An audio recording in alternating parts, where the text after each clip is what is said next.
জন্মদিনের রান্না খয়রা ইলিশ ও চলে এসেছে। আর এ বাবা, এই ছাদের কি অবস্থা! বার্থডের একটা গিফট।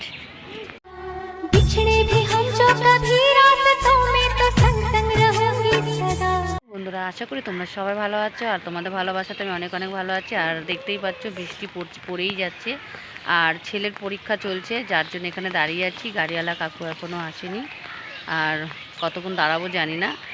আর তাই ভেবেছি এখান থেকে ভিডিওটা একটু শুরু করে দিই। ওয়েদারটা দেখতেও যেন একটু ভালোই লাগছে। তো চলো, আর ভিডিওটার সাথে থাকো, একদমই কেটে দেখো না।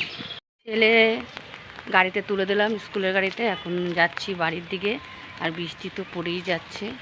তো বন্ধুরা, আমি একটু বাজার গিয়েছিলাম, বাজার করে নিয়ে এসেছি, আর ওখান থেকে একটু ঘুরেও এসেছি।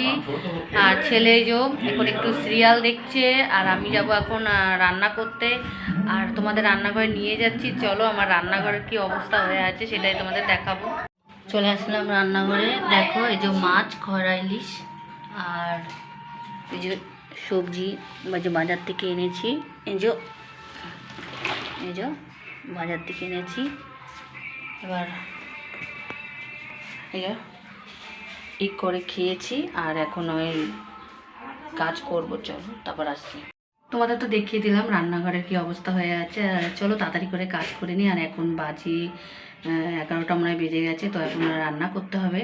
তো তাড়াতাড়ি করে নিই, দেরি হয়ে গেলে আবার আমারও দেরি হয়ে যাবে। দেখো, চলে আসলাম উপর ঘরে। বিছনাগুলো একটু এলোমেলো করা আছে সব, ছেলে এসে আবার একটু এখানে একটু বদমাশি করছিল, খেলছিল। তো এখন বিছনাগুলো আমি উঠিয়ে নেবো, গুছিয়ে রাখবো, কারণ ওকে যাবো স্নান করাতে। ভাতটা বসিয়ে দিয়ে এসেছি। তো এই ফাঁকে এই কাজগুলো আমি একটু করে নিই। চলে আসলাম দেখো রাস্তাতে, কারণ আমার একটা ফোন এসেছে, তাড়াতাড়ি করে আসতে বলেছে। কারণ কদিন আগে একটা অর্ডার করেছিলাম, আজকে আসার কথা ছিল না। শাড়ি অর্ডার করেছিলাম, আর সেটা আজ আসছে। আর তাই দাঁড়িয়ে আছে এখানে আমাদের রাস্তার মোড়ে। ছেলেও এসে দাঁড়িয়েছে, আর ফোন করেছিল, এখনই ঢুকে যাবে।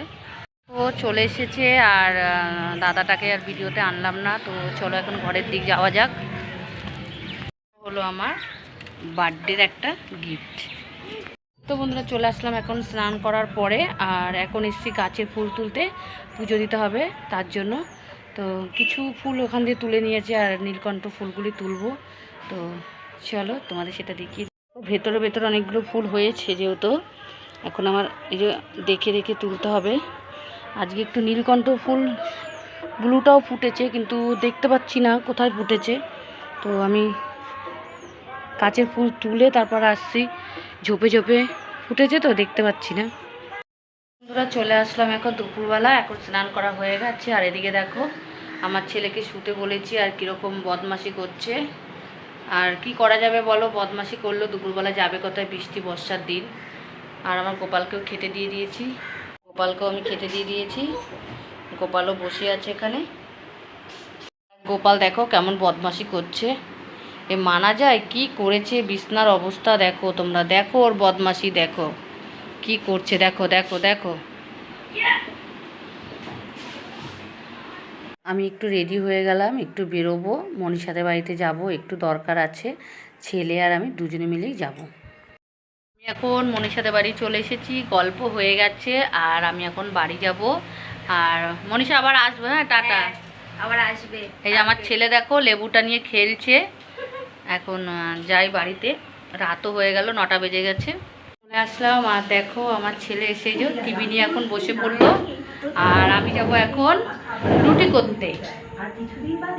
কাজ আমি ফেলে রেখে গেছি, জলের বোতলটা ভরে রেখে গেছি, এঁঠো বাসন ওখানে পড়ে রয়েছে। এই বাসনগুলো এখনও কিছু গুছানো হয়নি, এখন সব গুছাবো, আটা মাখবো, একদিকে ভাত বসাবো, তারপরে খাবো। আজ আমার জন্মদিন, তো সারাদিন ভিডিওটা দেখতেই পেলে। জন্মদিনের বিশেষ কিছু আমার হয় না। আর ভিডিওটা যদি তোমাদের ভালো লেগে থাকে, অবশ্যই ভিডিওটা লাইক করো। আর যারা নতুন আমার চ্যানেলে আছো, তারা অবশ্যই চ্যানেলটিকে সাবস্ক্রাইব করে নেবে। আর তোমরা ভালো থাকো, সুস্থ থাকো, আর নিজের খেয়াল রেখো।